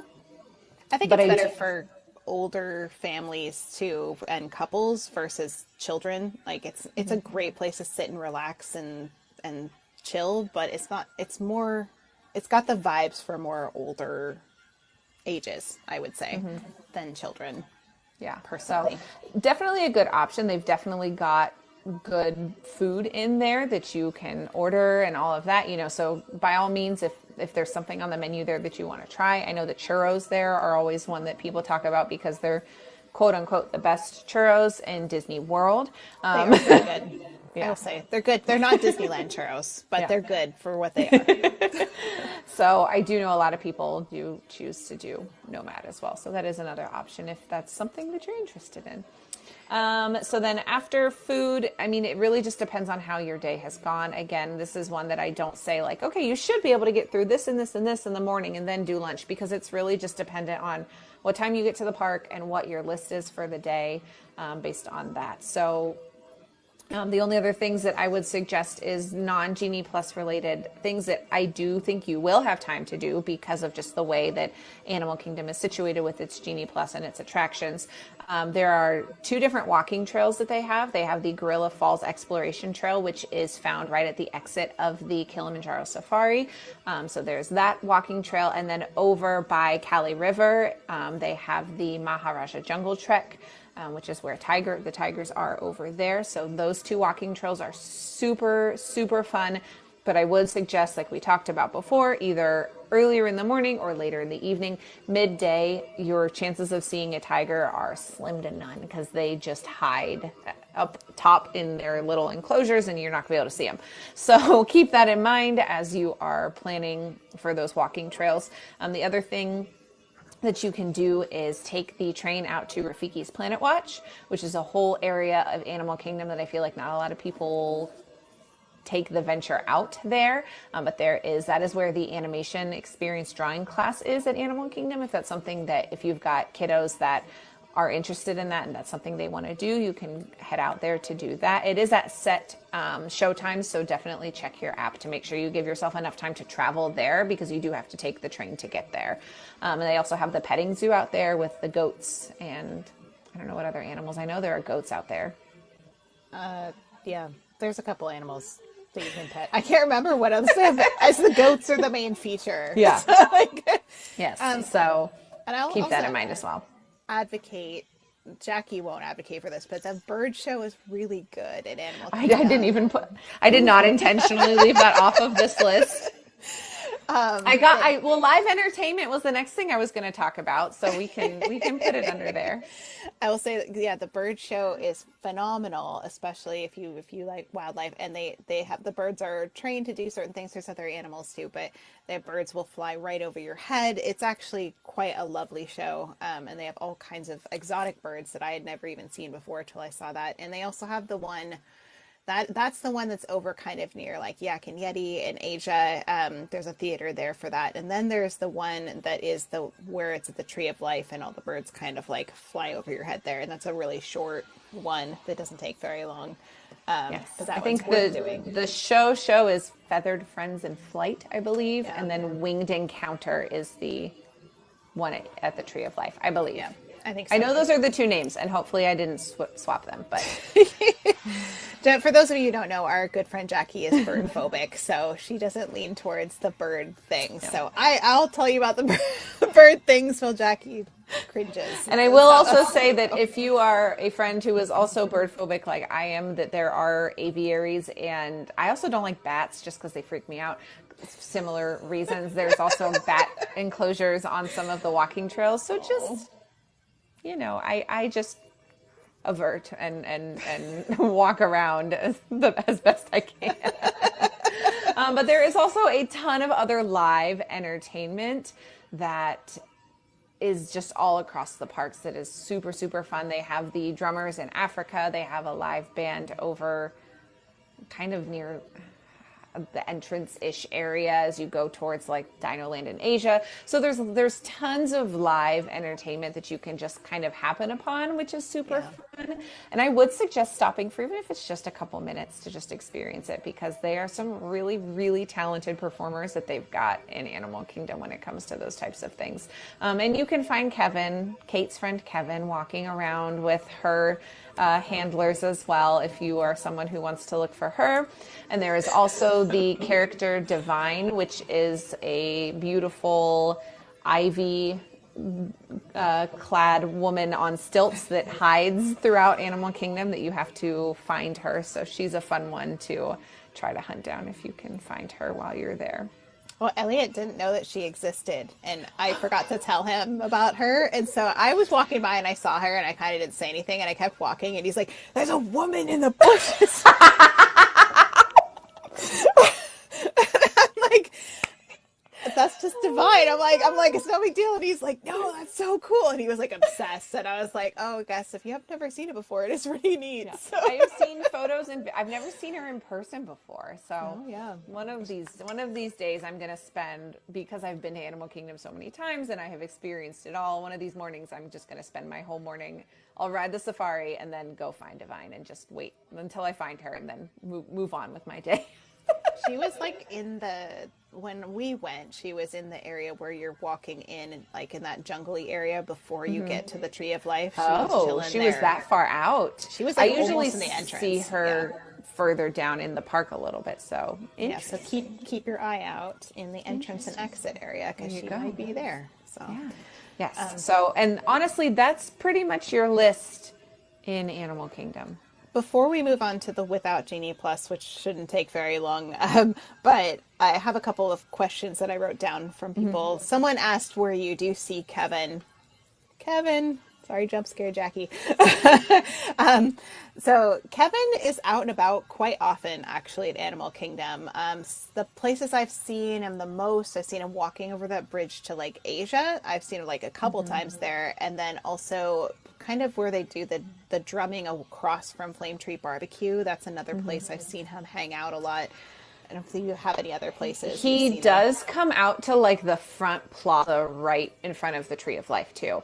But I think I think that's like his normal route is he'll walk from Kevin is a girl. She will walk from like the shops area. I think there must be access there for her, and then walk kind of back towards Asia and back and forth, and that kind of general route is where I usually have come across her, and then walked the other way. She's just real tall. She's tall. Very large, and be really cautious with your small children too, that you don't get like, usually the handlers will help with that, but like don't send your kids in to like rush Kevin, because Kevin, her eyes are really high up. It's harder to see. And she has a very round body, and it can be very difficult to make that happen. And we don't want anybody to get stepped on or hurt by accident. So just be real careful. Standing apart and waving to Kevin is a good option for your kiddos. And she will come and interact with you. If you acknowledge her, she will come and interact with you. I will say my favorite is when I have seen Kevin over by the live music over towards that area you were talking about, and she will like boogie to the music. And I'm like, okay, I like that. I will approve of that from a distance. She's just a bird and too tall. Like, I'm not scared of her as a bird. Like, that doesn't bother me. She's not, you know what I mean? Like, because the thing that I don't like about birds is when birds can fly over top of my head. That's what really, truly gets me, which is why those bird shows at Animal Kingdom are like a massive no-go for me. Hi, Kevin. For those of you listening to this podcast, Kate is making Kevin peek at me from her side of the camera. And you should really go to our YouTube to see what she's currently doing. But yes, she's just very tall and I don't like it. So, it's fine. Oh gosh. If we wrap up this, the Animal Kingdom Without Genie Plus strategy. So let's talk about Without Genie Plus. It's going to sound very similar to what we just talked about. Arrive at least 30 minutes before park open for rope drop. So the way that they do rope drop and early entry at Animal Kingdom is they will let you tap in. And then typically when you walk in, if you go to the left, that is your early entry, where they will scan your Magic Band, your pass, your phone, whatever you're using for your entry, and let you go on.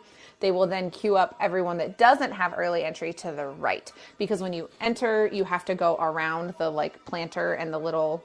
There's an animal enclosure of some sort there that I can't remember what's there right now. But they'll have you go out and around to then meet again in the middle as you approach where like the Tree of Life is and everything. So I think they kind of birds, split. Jackie. Probably. That's probably why I don't know what's in there. Out. Because it's probably birds. Oh, goodness. So that is the way that will work. Before entering the park at 7 a.m., I do still highly suggest booking that individual lightning lane for Flight of Passage, especially if you're not using Genie Plus. That will just help reduce your wait times that you will possibly have throughout the day. If you're not worried about it and you're like, nah, I got time to wait an hour or so for Flight of Passage, then maybe you don't need to buy it. Just depends on your day, who you're traveling with, who's riding what, all of those good things.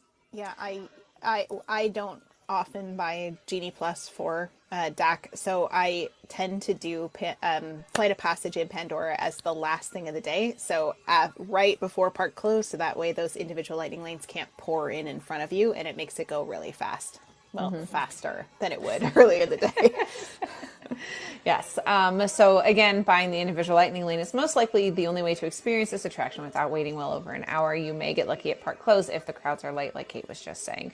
Yeah. So my suggestion would be to ride in this order. Again, this is not including Flight of Passage in this because you're going to have to just plan separately for what you're doing for that attraction.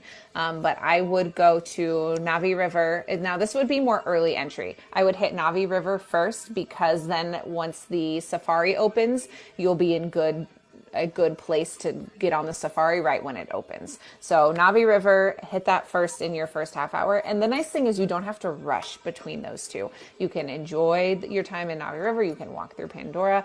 I like to take the back walkway from Pandora to Africa. So if you're not familiar with it, it is the walkway that it doesn't go back towards the center of the park, towards the Tree of Life. You pass kind of Satuli Canteen and kind of wind around a little bit, and it takes you by the river where the flotillas, which are the character little floats, come out, and it'll walk you right by the theater for Festival of the Lion King. Yeah, the back walkway is a really lovely walk, and it's very scenic, and you really get a very good view of what Harambe, which means we all pull together. If you didn't know, that's what the word in Swahili means. So really lovely view of Harambe as you walk in there, and their design of all of those very boxy buildings, as they wanted it to be kind of the anti-nature, so to speak. I like there's one area right by there that if you can stand in the shade. There's like I don't know what it is that goes above you now that I think about it, but there's like a bridge that you go underneath when you walk through that area. And if you time it right, which I just found out the other day that the times for the flotillas are on the My Disney Experience app, which I didn't know they were on there until literally last week. I didn't know that either. No. That's funny. I was literally doing research for these episodes of Mom Street. And I was looking at, because I was like, okay, I want to make sure that I include all of the like entertainment options at Animal Kingdom because there's so many great ones. And I pulled up the list of characters, and right at the top is the flotilla times. And I was like, I always thought it was just random. Yes, you me just too. See whatever it you is see. not random. It is not random, friends. The Up one is on there. The Dino Bash one is on there. The Pocahontas one is on there. I was like, I'm sorry. I've been planning Disney trips and doing itineraries in Genie Plus for how long, and I didn't know this. I felt really silly, and I was like, whoa, yeah. So I did a TikTok on it that I will be posting to my feed soon. But yeah, the flotilla times are on there. Now, I haven't done enough research to look at like how the times correspond with where they are at certain points, because like they come out by Festival of the Lion King and then go, down the river into the big like pond lake area. I don't know what you want to call it, where they used to do kite tails and all of the that. Rivers of Light defunct theater. Yes, like that area. But yes, I know, Anna, they're on there. I was shocked when I saw that those wait times were on there. So anyway, there's a lovely spot right there that you can stand in the shade and get a really close view of the flotillas if you time it right. So I like to try to like kind of linger in that area I know, and they come fairly close in succession to each other. So if you stand there for less than 10 minutes, you're going to get to see like all four come by you, which is really fun. But I love that path. It's just such a lovely walking path to take from, and you don't have to go back into the busy crowds that are near the center of the park. Yeah, it's smart. So then Navi River, and then to the safari, and then Kali River Rapids and Expedition Everest. So basically you're just working your way clockwise around the park.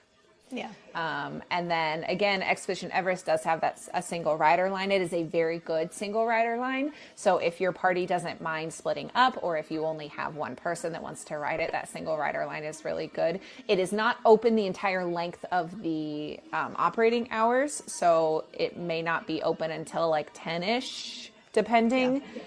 So keep that in mind if that's something that you're wanting to do. So then after Everest, Dinosaur, and then hitting walking trails, shows, Rafiki's Planet Watch, those types of things, depending. And you can sprinkle those throughout. I've done it before where I did Navi and Navi River and the safari. And then before I went over towards Asia, I went back and did Festival of the Lion King and then went over. So you can kind of time it depending on how that worked out.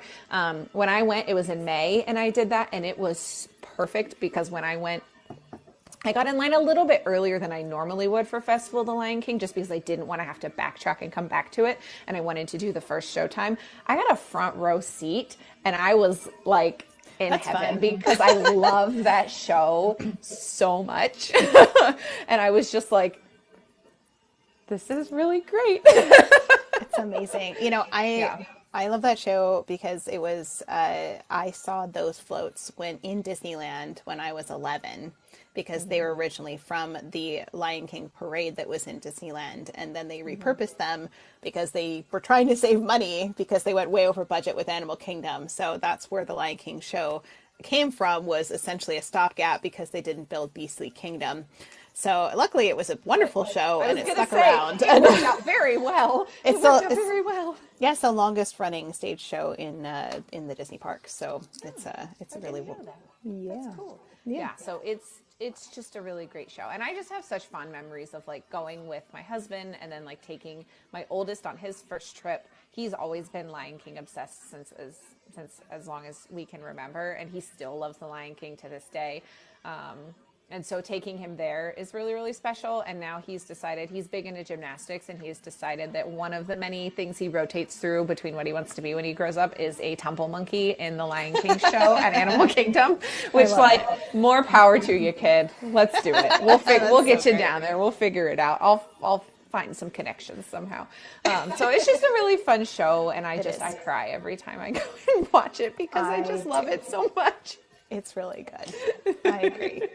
Yes. And then also, as well as hitting the Finding Nemo show, which is also a very emotional show, but also I haven't seen that one yet in person. Kate! I know. I'm going to put it on my like November list. I'm going to make, maybe I'll make, I was going to say Kevin. I was going to say make Kirk go with me. Oh yeah, like Kirk and I have chatted a lot about the fact that we, as parents, like we sob in that show every time. It's so good. I've seen it on live, but I'm like, I know that it's always different in person. So I was like, I need to go see it. And I also have just like connections to that show because when I used to teach music, one of my grade levels was just very, very naturally talented musicians, and we did an abridged version of that musical as like their final spring performance. So like it's very near and dear to my heart, and I just love that show. And the music is just amazing, like absolutely amazing. Yeah, it's so good. Sorry, love fest about the shows at Animal Kingdom. So yeah, that is basically your rundown. Again, fitting things in as it makes sense, and just like I said, go left is right, start left and work your way around, and you should be in pretty good shape to be able to do those things. The only thing that may trip you up is if it's a really, really hot day, Cali River can get long, so you may just have to make a decision about that one if you're a water ride person. And then that Expedition Everest line can get long, but single rider is really the way to go. So again, if you don't mind splitting up, that would be my suggestion for that. Same options as we talked about earlier for lunch and dinner, and food options as well. Just a really nice leisurely park to enjoy. There's just something so different about Animal Kingdom. It makes it so special, I feel like. I know. I love getting like a coffee or tea or something from a Nandapur tea company, and then there's some little spots that are kind of tucked by the water that are there that you can sit in that are just gorgeously themed. And I love their giant donuts that they have that are super fluffy. Like that's a snack for us as we get coffee or tea, and then we get a big donut and we sit down and enjoy it by the water. Like such a lovely, beautiful park, such well themed, and very different than the rest of the Disney parks because it's all about succumbing to nature. So everything in the park is succumbing to nature. So whereas in Magic Kingdom, you would never see something that's being destroyed, right? Or that looks like it's falling apart. Well, you could, depending on the theme, but like in general, you're not, everything's supposed to look pristine, right? It's like the opposite in Animal Kingdom. Everything looks like it's old and falling apart, and nature is winning the day. So it's a very interesting park for that reason. Very different vibe, but beautiful, gorgeous park. Absolutely. Absolutely. Yeah. So with that is all 6 U.S. parks in a 3-part series. If you missed any of the lovely information that we presented on any of these parks over the last 3 episodes, the previous 2 are already available on our YouTube and our podcast.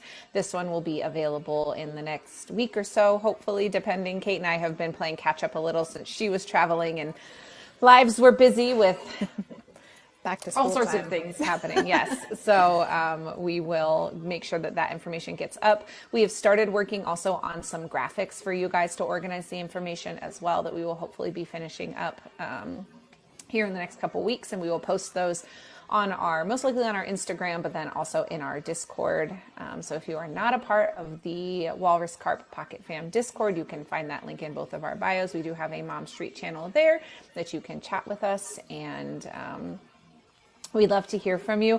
I did make a post there earlier this week that those of you who were here last week and are on our Discord have heard that we are going to be very, very soon joining the Chip & Co. radio network and syndicating our podcast with them, which we are super, super excited about.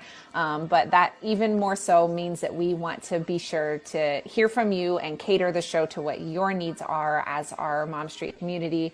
Nothing changes on your end, but we just want to make sure that we are continuing to include you in our planning process. We have a short list of topics that we want to hit in the coming weeks. And then Kate's going to be traveling, so I'm going to be doing some different episodes kind of while she's traveling, which I'm still working out the kinks for kind of what I want to do. I've got some ideas, but we'll see kind of what happens with it. But we definitely want to hear from you. So if you've got other things that you're planning a trip coming up, or, things that we haven't talked about that you need help on, send us a message on Discord, post on our channel, send us an email, momstreetusa@gmail.com. Any of those good things to get a hold of us, because we definitely want to continue our wonderful community partnership with and expanding that into Chip & Co. and kind of bringing it all together. Yeah, we're really excited about that partnership. I think it's going to be really fun. And the best part is that nothing changes from what we get to do, really. And we just get to do it with more people. And that's really exciting. So we can help more people have some magical vacations. And that's really what we're all about here at Mom Street, is helping you really enjoy your time with your family in the parks. I think Jackie probably agree, making it more easier for you guys, more magical, and also here to just be helpful as you guys need it. So we're really grateful. Yeah. And so looking ahead, next week is our last episode before Kate is off on her adventures in Europe. So next week's episode is going to be a little bit different. We're going to do kind of a 1-year anniversary special, so to speak. So come and join us next week for that and see what fun stuff we're going to share and reflect and reminisce on when it comes to the last year of Mom Street, which is just absolutely insane to me that we are just weeks away from our 1-year anniversary. It's crazy. And we'll have more information for you next week on what is to come the following weeks while Kate is adventuring around Europe and Disneyland Paris and Disney Cruise and all of the fun things that she gets to do that we can't wait to hear all about whenever she gets back. I know. I'm in that pre-packing stage where I'm starting to panic about it. So it's fine. No panic. We'll be fine. It'll be great. No panic. It's going to be great. You're going to have a wonderful time. So as always, feel free to reach out to us if you have questions or need help or just want to say hi. We'd love to hear from you. Yeah, thank you guys. You guys really are, we wouldn't be here without you. And we really appreciate getting to help you, walk you through how to plan a Disney trip better. And also just general Disney chatting with you guys is just so much fun, to be honest. Yes. So Absolutely. Well, Absolutely. Shall we wrap this up, Jackie? Yes. Say goodnight. All right. Thank you, everybody, for joining us for this episode of Mom Street USA. We appreciate you all being with us on this one-day park strategy series, where we hope that you have learned some ways to help your family have an easier, more magical vacation together. We'll see you next week as we celebrate our 1 year anniversary as Mom Street USA and our new wonderful partnership with the Chip and Co. Podcast Network. Till then, we will see you guys and have a wonderful rest of your week. Bye, everyone. Bye, everybody.